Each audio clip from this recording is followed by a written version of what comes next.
ಕಂತ YouTube channel study with ಪರಶುರಾಮ್ಗೆ ಸ್ವಾಗತ ಅಂತ ಹೇಳ್ತಾ ಈಗಾಗಲೇ ಇತಿಹಾಸದಲ್ಲಿ, ರಾಜ್ಯಶಾಸ್ತ್ರದಲ್ಲಿ ಮತ್ತು ಸಮಾಜಶಾಸ್ತ್ರದಲ್ಲಿ ಬರ್ತಕ್ಕಂಥ 2, 3, 4 ಅಂಕದ ಬಹು ನಿರೀಕ್ಷಿತ ಪ್ರಶ್ನೆ ಮತ್ತು ಉತ್ತರಗಳನ್ನು ನೋಡಿದ್ದೀವಿ. ಸೊ ಇವಾಗ ಭೂಗೋಳದಲ್ಲಿ ನೋಡೋಣ. ಸೊ ಫಸ್ಟ್ ಪ್ರಶ್ನೆ ಬರ್ತದೆ, ಪರ್ಯಾಯ ಪ್ರಸ್ಥಭೂಮಿಯ ಮಹತ್ವವೇನು ಅಂತಕ್ಕಂಥದ್ದು ಬಹಳ ಇಂಪಾರ್ಟೆಂಟ್ ಕ್ವಶನ್. ಇದು ಸಮೃದ್ಧ ಖನಿಜ ಸಂಪತ್ತನ್ನು ಹೊಂದಿದೆ, ದಟ್ಟ ಕಾಡುಗಳು ಮತ್ತು ಜೈವಿಕ ವೈವಿಧ್ಯದಿಂದ ಕೂಡಿದೆ, ನೈಋತ್ಯ ಮಾನ್ಸೂನ್ ಮಾರುತಗಳ ಮೇಲೆ ಪ್ರಭಾವ ಬೀರ್ತದೆ, ಕಪ್ಪು ಮಣ್ಣಿನಿಂದ ಕೂಡಿದ್ದು ಕೃಷಿಗೆ ಪೂರಕ, ನದಿಗಳ ಉಗಮ ಸ್ಥಾನ, ಜಲಶಕ್ತಿ ತಯಾರಿಕೆಗೆ ಪೂರಕ. ಇನ್ನು ಇನ್ನೊಂದು ಪ್ರಶ್ನೆ ಬರ್ತದೆ, ಹಿಮಾಲಯದ ಮಹತ್ವವನ್ನು ವಿವರಿಸ್ರಿ. ಇದು ಭಾರತಕ್ಕೆ ರಕ್ಷಣೆಯನ್ನು ಕೊಡ್ತದೆ, ಶೀತ ಗಾಳಿಯನ್ನು ತಡಿತದೆ, ನದಿಗಳ ಉಗಮ ಸ್ಥಾನ, ಜಲಶಕ್ತಿ, ವಿದ್ಯುತ್ ಶಕ್ತಿಗೆ ಅನುಕೂಲ, ಸಸ್ಯ ಮತ್ತು ಪ್ರಾಣಿಗಳಿಗೆ ಆಶ್ರಯ, ಅಪಾರ ಖನಿಜ ಸಂಪನ್ಮೂಲಗಳನ್ನು ಹೊಂದಿದೆ, ಪ್ರವಾಸೋದ್ಯಮಿಗೆ ಅನುಕೂಲ, ಧಾರ್ಮಿಕ ಕೇಂದ್ರಗಳಿಗೆ ಪ್ರಾಮುಖ್ಯತೆಯನ್ನು ಹೊಂದಿದೆ ಅಂತ ಬರೆದ್ರೆ ಸಾಕು. ಮುಂದಿನ ಪ್ರಶ್ನೆ, ಭಾರತದ ವಾಯುಗುಣದ ಮೇಲೆ ಪ್ರಭಾವ ಬೀರುವ ಅಂಶಗಳು ಯಾವುವು? ಇಲ್ಲಿ ಅಕ್ಷಾಂಶ, ಸಮುದ್ರ ಮಟ್ಟದಿಂದ ಎತ್ತರ, ಸಾಗರಗಳಿಂದ ಇರುವ ದೂರ, ಮಾನ್ಸೂನ್ ಮಾರುತಗಳು, ಸಾಗರದ ಪ್ರವಾಹಗಳು ಅಂತ ಬರೆದ್ರೆ ಸಾಕು. ಇನ್ನು ಭಾರತದ ಋತುಗಳು ಯಾವಂತ ಕೇಳಿದರೆ 4 ಋತುಗಳು ಬರ್ತವೆ. ಬೇಸಿಗೆ ಕಾಲ, ಮಳೆಗಾಲ, ಮಾನ್ಸೂನ್ ಮಾರುತಗಳ ನಿರ್ಗಮನದ ಕಾಲ, ಚಳಿಗಾಲ. ಇನ್ನೊಂದು 2 ಅಂಕಕ್ಕೆ ಬರ್ತಕ್ಕಂಥ ಮೋಸ್ಟ್ ಇಂಪಾರ್ಟೆಂಟ್ ಕ್ವಶನ್, ಭಾರತದ ವ್ಯವಸಾಯ ಮಾನ್ಸೂನ್ ಮಳೆಯೊಡನೆ ಆಡೋ ಜೂಜಾಟವಾಗಿದೆ, ಸಮರ್ಥಿಸಿರಿ.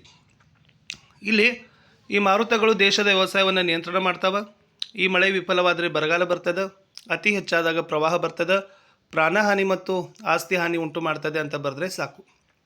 ಮುಂದಿನ ಪಾಠ, ಭಾರತದ ಮಣ್ಣುಗಳು. ಮಣ್ಣಿನ ಸವೆತಕ್ಕೆ ಕಾರಣವಾದ ಅಂಶಗಳನ್ನು ಕೇಳ್ತಾರೆ.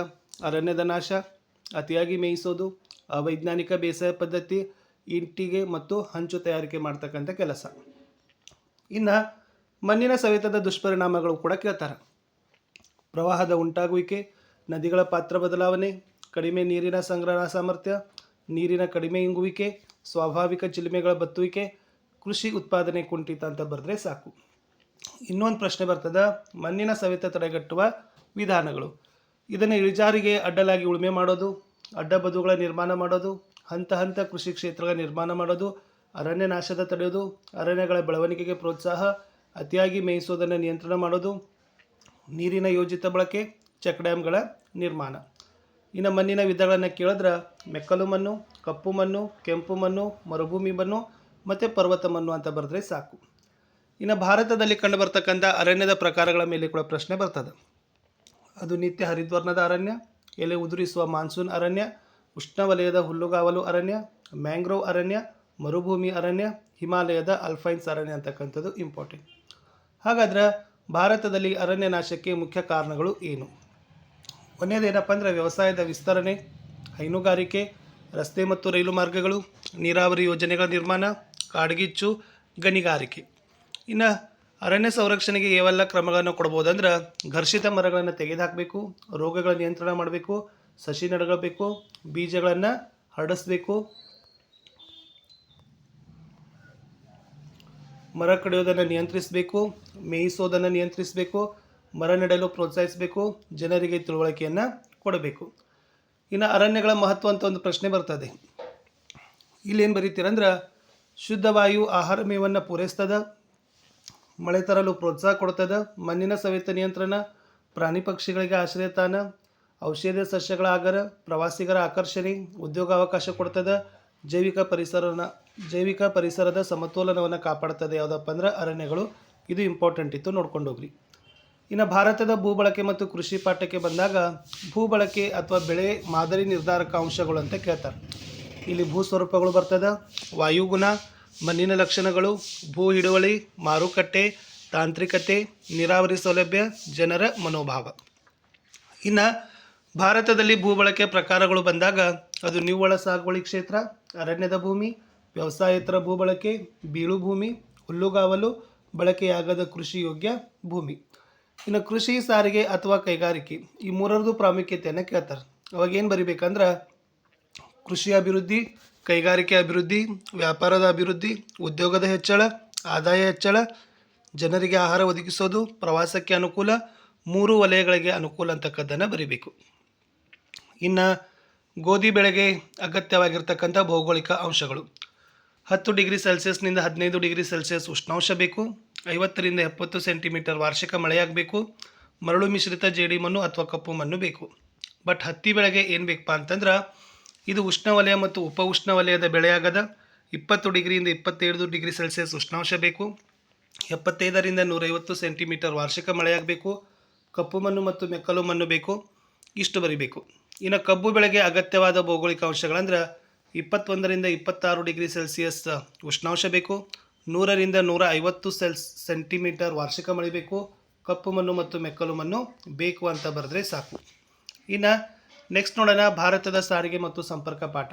ಇಲ್ಲಿ ರಸ್ತೆ ಸಾರಿಗೆ ಪ್ರಯೋಜನಗಳನ್ನು ಕೇಳ್ತಾರೆ, ಓದ್ಕೊಂಡು ಹೋಗ್ರಿ, ಇಂಪಾರ್ಟೆಂಟ್ ಅದ. ಕೃಷಿ ಮತ್ತು ಹಳ್ಳಿಗಳ ಅಭಿವೃದ್ಧಿಗೆ ಸಹಕಾರಿ ಕೊಡ್ತದ, ಹಳ್ಳಿಗಳಿಗೆ ವಸ್ತುಗಳ ಪೂರೈಕೆ ಮಾಡ್ತದ, ಗಣಿಗಾರಿಕೆ ಮತ್ತು ಕೈಗಾರಿಕೆ ಅಭಿವೃದ್ಧಿಪಡಿಸ್ತದ, ರೈಲು ಸಾರಿಗೆಗೆ ಪೂರಕ, ಸರಕು ಸಾಗಾಣಿಕೆಗೆ ಸಹಕಾರಿ, ದೇಶದ ತ್ವರಿತ ಆರ್ಥಿಕ ಅಭಿವೃದ್ಧಿಗೆ ಸಹಕಾರಿ ಅಂತ ಬರೆದ್ರೆ ಸಾಕು. ಇನ್ನು ರಸ್ತೆ ಸಾರಿಗೆ ತೊಡಕುಗಳು ಅಂತ ಬರ್ತದೆ. ಇದು ಪರಿಸರ ಮಾಲಿನ್ಯ ಮತ್ತು ವಾಹನದ ದಟ್ಟಣೆ ಮಾಡ್ತದೆ, ಅಪಘಾತಕ್ಕೆ ಕಾರಣ, ಮಳೆಗಾಲದಲ್ಲಿ ಸಂಚಾರಕ್ಕೆ ಅನುಪಯುಕ್ತದ, ಪ್ರತಿ ವರ್ಷ ರಸ್ತೆಗಳು ಹಾಳಾಗ್ತಾವ, ಅಸಮರ್ಪಕ ನಿರ್ಮಾಣ ಮತ್ತು ನಿರ್ವಹಣೆ, ರಸ್ತೆಗಳ ಬದಿಯಲ್ಲಿ ಅಗತ್ಯತೆಗಳ ಕೊರತೆಯನ್ನು ಎದ್ದು ಕಾಣ್ಬೋದು. ಇನ್ನು ಸಂಪರ್ಕ ಮಾಧ್ಯಮಗಳ ಮೇಲೆ ಪ್ರಶ್ನೆ ಬಂದಾಗ ಇದು ಸರ್ಕಾರದ ನೀತಿ ನಿಯಮಗಳನ್ನು ತಿಳಿಸ್ತದ, ನೈಸರ್ಗಿಕ ವಿಪತ್ತುಗಳ ಬಗ್ಗೆ ತಿಳಿಸ್ತದ, ಹವಾಗುಣದ ಮುನ್ಸೂಚನೆ, ವಾಣಿಜ್ಯ ಪ್ರಗತಿಗೆ ಪೂರಕ, ಮನರಂಜನೆ, ಏಕತೆ ಮತ್ತು ಸಮಗ್ರತೆ. ಇನ್ನು ಭಾರತದ ಪ್ರಮುಖ ಕೈಗಾರಿಕೆಗಳು ಬಂದಾಗ ಈ ಕೈಗಾರಿಕೆಗಳ ಸ್ಥಾನೀಕರಣದ ಅಂಶಗಳು ಅಂತ ಒಂದು ಪ್ರಶ್ನೆ ಬರ್ತದೆ. ಇಲ್ಲಿ ಕಚ್ಚಾ ವಸ್ತುಗಳು, ಶಕ್ತಿ ಸಂಪನ್ಮೂಲಗಳು, ಮಾರುಕಟ್ಟೆ ಮತ್ತು ಸಂಚಾರದ ಸೌಲಭ್ಯ, ಕಾರ್ಮಿಕರ ಪೂರೈಕೆ, ಬಂದರು ಸೌಲಭ್ಯ, ತಾಂತ್ರಿಕತೆ, ಕಡಿಮೆ ದರದಲ್ಲಿ ಭೂಮಿ ದೊರೆಯುವಿಕೆ, ಸರ್ಕಾರದ ನೀತಿ ನಿಯಮ. ಇನ್ನು ಈ ನೈಸರ್ಗಿಕ ವಿಕೋಪಗಳ ಮೇಲೆ ಯಾವುದೇ ಒಂದು ಬರಲಿ, ಅದು ಚಂಡಮಾರುತ ಕೇಳಿ, ಪ್ರವಾಹಗಳ ಕೇಳಿ, ಭೂಕುಸಿತ ಕೇಳಿ, ಕಡಲ ಕೊರೆತ ಕೇಳಿ, ಭೂಕಂಪ, ಇದಕ್ಕೆ ಕಾರಣವಾದ ಅಂಶಗಳಂತಂದರೆ ಇವೇ 5 ಬರೀರಿ. ಒಂದು ಅರಣ್ಯನಾಶ, ನಗರೀಕರಣ, ಅಧಿಕ ಮಳೆ, ಗಣಿಗಾರಿಕೆ, ಹೂಳು ತುಂಬಿರೋದು, ಮಣ್ಣಿನ ಸವೆತ.